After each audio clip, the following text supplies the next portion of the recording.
Hace unas semanas, una persona a la que quiero muchísimo y que es parte de mi dinámica, es que está pasando por una crisis de salud y emocional y todo, me dijo una frase que me hizo detenerme. Me dijo, es que ya no veo lo duro sino lo tupido. Y lo que más me dolió de cuando dijo esta frase es que en su tono, en su mirada, en su lenguaje corporal, expresaba que ya se había rendido y que ya no estaba dispuesta a hacer más. Y que ya se sentía definida por esta situación. Y en su momento quise darle una palabra de aliento, pero la verdad es que no se la di porque no quería decirle algo de mi corazón, sino quería decirle algo desde el corazón de Dios. Pero cuando me puse a pensar y a orar y consultar a Dios al respecto, llegué a una conclusión preciosa que muchas veces pasamos por alto.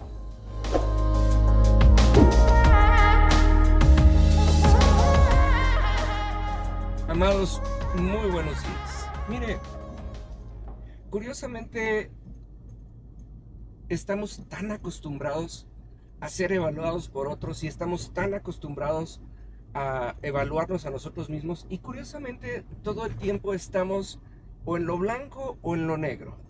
Y nuestra cultura actual nos ha ayudado, o más bien nos ha llevado a ese punto a donde todo lo que pasa externo o todo lo que la gente ve externamente nos define.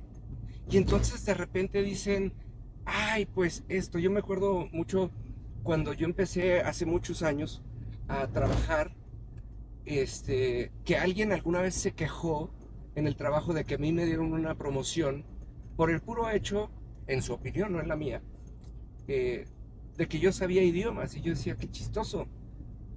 Para la posición que me dieron no se necesitan los idiomas, siempre ayudan. Pero yo estaba muy consciente en ese momento de que me estaban dando el trabajo o la promoción por lo que había demostrado en mi trabajo y porque tenía las capacidades, las facultades y las actitudes necesarias. Pero entonces esta persona en aquella ocasión, y lo tengo muy presente, definió que a ojos de todos los demás, esta persona no merecía la posición, aunque tuviera más tiempo en el trabajo. Y hay veces que dices, órale, qué interesante pensar que la permanencia te hace atribuyente a algo. Esta persona con la que empecé el relato del día de hoy pensaba que sus enfermedades y su situación emocional define todo lo que ella es. Y por tanto, como no ve la capacidad de cambiar lo que es, por tanto, decidió dejar de luchar aún por su propia salud y por su propia calidad de vida. Y esto me impactó mucho porque dije, wow, pero ¿quién le dijo a ella que que lo que le pasa la define? Y esto más aún si nosotros nos vamos, por ejemplo, al video del miércoles de la semana pasada, en donde hablábamos acerca de la poda, en donde Dios mismo hace una aclaración, en donde dice, voy a podar todas las ramas tuyas que no dan fruto, y las que sí dan fruto, también las voy a podar para que des más y mejores frutos. Entonces Dios nos está anticipando que no estamos definidos por la poda, sino estamos definidos por quién o por qué. Y ahí Dios me recordó una cita hermosa y me voy a detener tantito para leérsela porque vale mucho la pena. Esta es la segunda parte del libro de Isaías, en el capítulo 49, en el versículo 1. Dice, el Señor me llamó desde antes que naciera. Desde el seno de mi madre me llamó por mi nombre. Y cuando entendemos esto, es en donde todo cambia. Porque número uno, una de las cosas que debemos de entender, y si usted alguna vez ha leído su Biblia, que se lo recomiendo muchísimo, la vida de las personas estaba definida por su nombre porque su nombre tenía un significado. O sea, a mí me emociona mucho cuando la primera esposa de Jacob tiene un hijo y le pone un nombre y dice, porque Dios ha escuchado mis ruegos. Y dije, wow, qué increíble tiene que ser el hecho de que una persona defina su vida con el nombre que le dieron y que toda su vida ahora sí que literalmente refleje, porque Dios me ha escuchado. Imagínese que esa persona puede caminar toda su vida diciendo, yo soy la respuesta de Dios. ¡Wow!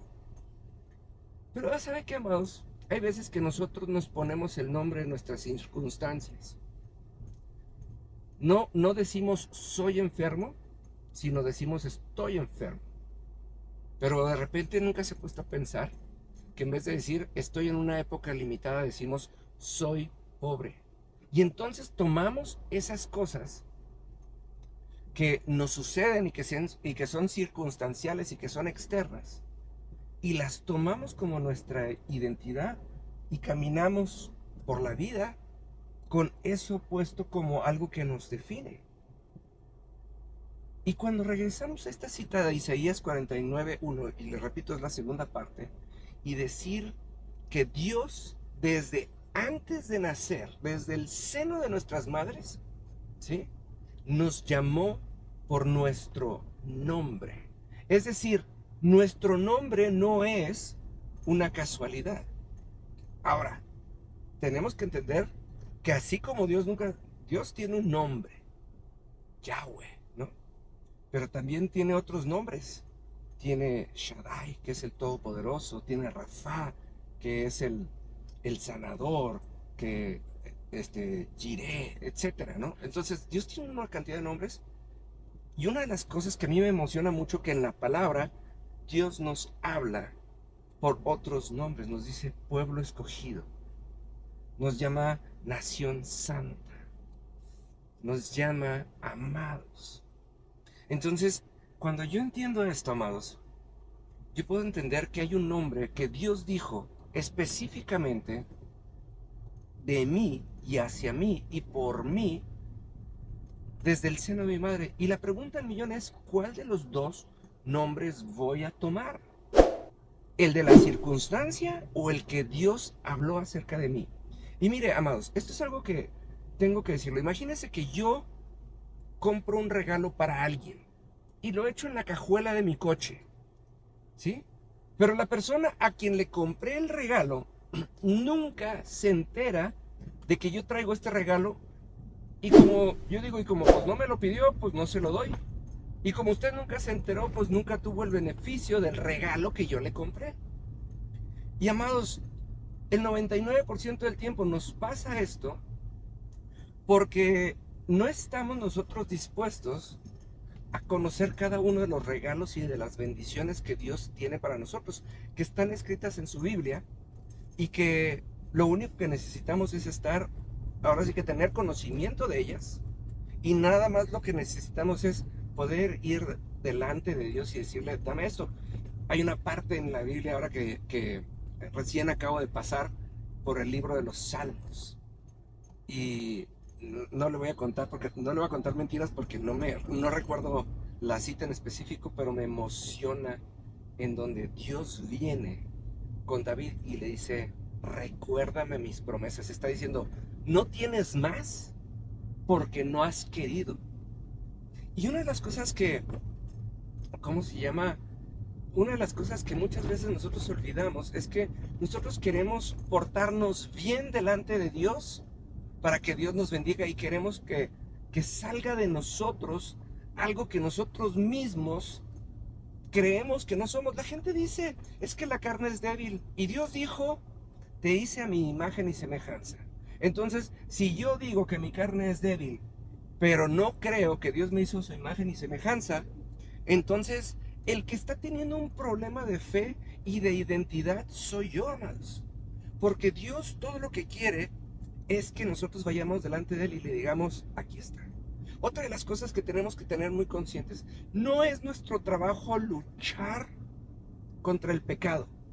Dice la palabra que Él nos rescató en la cruz y que pagó nuestro pecado con su sangre. Sí dice la palabra, resiste al diablo y huirá de ti. No te dice lucha con. Pero hay veces que nosotros queremos hacer cosas como si nosotros tuviéramos la oportunidad de ganarle a Dios y de demostrarle que podemos sin Él. Por eso la palabra insiste una vez más: solamente aquel que muere a sí mismo y nace de nuevo. Y piense esto: cuando nosotros nacemos, necesitamos todo. Necesitamos que alguien nos acomode en la cama, en la cuna. Necesitamos que alguien nos alimente. Necesitamos alguien que nos cambie el pañal. Y cuando Dios nos dice: solamente aquel que nace de nuevo conocerá el reino de Dios, quiere decir, tenemos que llegar a ese punto de la dependencia, en donde tenemos que saber y dejar que Dios lo haga todo por nosotros. Y eso en nuestra vida adulta a veces es algo que se antoja difícil, porque somos demasiado orgullosos. Y si usted quiere saber qué le pasa a los orgullosos, yo le recomiendo que se dé una vuelta por el libro de Proverbios, porque Dios es bien rudo con aquellos que son soberbios y orgullosos. Pero Dios lo único que quiere es: nace de nuevo, depende de mí, conóceme y entiende que todo lo que necesitas viene de mi mano. Y conforme vayas creciendo y conforme vayas madurando, iré poniendo en tus manos las cosas que yo, Dios, considere para ti. Entonces, amados, una de las cosas que tenemos que tener muy claros, y yo creo que es un gran principio para morir a nosotros mismos y nacer de nuevo, es ir al seno de Dios y tener en cuenta que Él dijo de nosotros que cuando estábamos en el vientre de nuestras madres, Él nos llamó por nombre. Y en nuestro nombre, que fue establecido por Dios, tenemos una cantidad impresionante de promesas y un plan de vida. Se lo voy a dejar de tarea. Cuénteme qué opina y nos vemos el día de mañana. Y sobre todo, dése una vuelta por Isaías 49. Que Dios le bendiga.